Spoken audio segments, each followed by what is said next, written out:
Bonjour à tous, je suis Giorgia Meloni, j'ai 45 ans et je suis la présidente de Fratelli d'Italia, le parti politique des conservateurs italiens.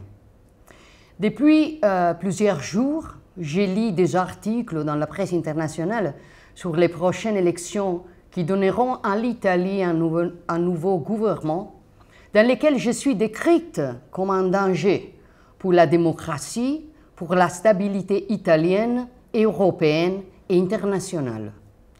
J'ai lu que la victoire de Fratelli d'Italia aux élections de septembre conduirait à un désastre, à un tournant autoritaire, à la sortie de l'Italie de l'euro et à d'autres absurdités de ce genre. Rien de tout cela n'est vrai, mais je sais très bien que ces articles sont inspirés par les puissants circuits médiatiques de la gauche, qui ici en Italie est très fort dans les rédactions de journaux et dans celles des programmes de télévision, mais qui est une nette minorité parmi le peuple italien. Il a également été dit qu'un gouvernement de centre-droit mettrait en danger les fonds européens du Next Generation EU et la mise en œuvre du plan national de relance et de résilience, mais je nie catégoriquement ces narratifs absurdes.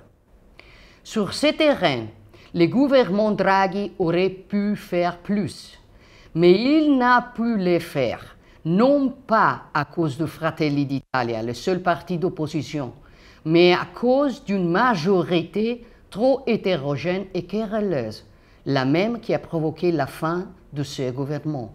C'est pourquoi l'Italie a besoin d'un gouvernement cohésif, avec idées claires, qui non seulement ne perdra pas un euro de ses ressources, mais favorisera les investissements et la croissance dans notre pays. Il faut aussi savoir qu'en Italie, depuis plus de 10 ans, les gouvernements ne sont pas le résultat de ce que les citoyens choisissent en votant, mais les résultats d'accords souvent sous la table ou hétérodirigés entre les partis qui se sont affrontés pendant la campagne électorale. Lors des 10 dernières années, la gauche, qui n'a pas gagné d'élection en Italie depuis 2006, a presque toujours réussi à rester au gouvernement.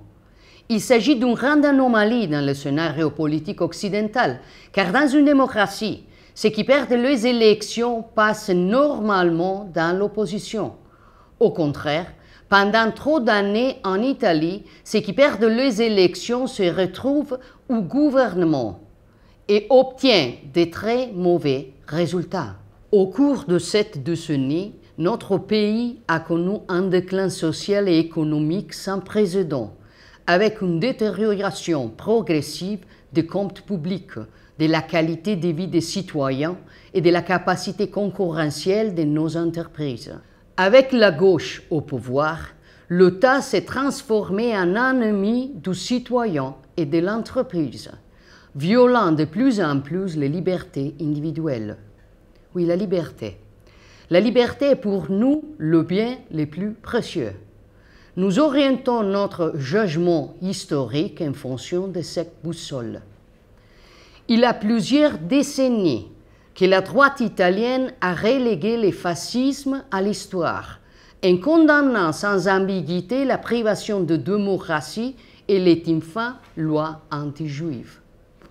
Et sans ambiguïté, c'est évidemment aussi notre condamnation du nazisme et du communisme, la seule des idéologies totalitaires du XXe siècle encore au pouvoir en certains pays, survivant à ces échecs tragiques et que la gauche peine à condamner, peut-être aussi parce qu'elle a reçu financement généreux de l'Union soviétique pendant des décennies. Sur la même boussole de la liberté, nous orientons notre positionnement sur les faits du monde actuel, dans lesquels nous nous opposons fermement à toute dérive antidémocratique, avec des mots de fermeté que nous ne trouvons pas toujours dans la gauche italienne et européenne.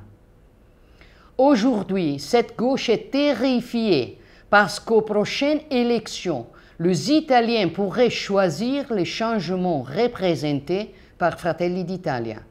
Mais nous ne pouvons pas permettre que l'image des conservateurs italiens bastion de la liberté et de la défense de valeurs occidentales, continue à être souillé par des mystificateurs qui cherchent toujours les expédients pour se maintenir au pouvoir. Depuis des années, j'ai également l'honneur de présider les partis des conservateurs européens, qui partagent des valeurs et des expériences avec les Tories britanniques, les républicains américains et les Likoud israéliens. Notre position dans le camp occidental est transparente et cristalline, comme nous l'avons démontré une fois de plus en condamnant sin mais la brutale agression russe contre l'Ukraine et en contribuant depuis l'opposition à renforcer la position italienne dans les forums européens et internationaux. Notre idée de l'Europe est celle d'une entité politique capable de représenter une réelle valeur ajoutée pour ses citoyens, avec moins de bureaucratie et plus de capacité à influencer les grandes questions. Que voulons-nous pour l'avenir de l'Italie? Nous voulons qu'elle redevienne cette grande notion, dynamique et innovante, appréciée dans le monde entier, qui a contribué à la grandeur de l'Europe. Nous sommes des personnes loyales, honnêtes et déterminées, et nous sommes prêts à inaugurer une nouvelle saison de stabilité, de liberté et de prospérité pour l'Italie, que la gauche les souhaite ou non.